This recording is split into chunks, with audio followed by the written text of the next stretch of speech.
Dans un temps où triomphe la modernité d'Auguste Rodin, l'immense sculpteur, un certain nombre de sculpteurs académiques vont tenter d'imiter son style. Alphonse-Amédée Cordonnier est de cela.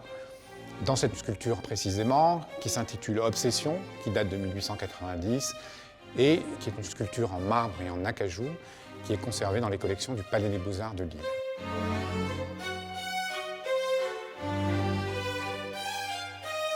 Alors quel est le sujet?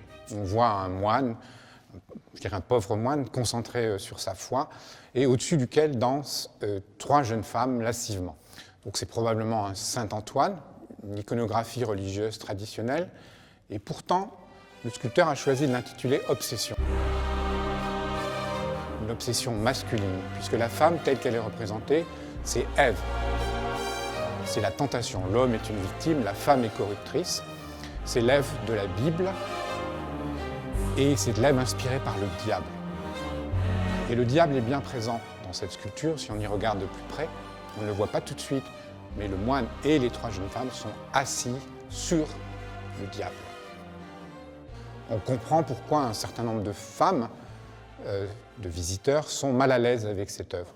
La première fois qu'on l'a compris, c'est lorsque cette sculpture nous a été remise par son donateur, un milliardaire hongkongais, et sa femme l'accompagnait, et elle nous a avoué qu'elle était très mal à l'aise avec cette sculpture et qu'elle était bien contente de ne plus l'avoir dans son hôtel particulier de Londres. La seconde fois qu'on l'a compris, c'est lorsqu'on a interrogé les agents au cours d'un séminaire en leur demandant quelle était l'œuvre qu'ils détestaient le plus, et c'est à nouveau Obsession de Cordonnier qui est revenue. En réalité, il y a bien une différence entre cette œuvre d'un suiveur de Rodin, une œuvre à l'érotisme facile, et un chef-d'œuvre de Rodin, qui est un chef-d'œuvre aussi de sensualité.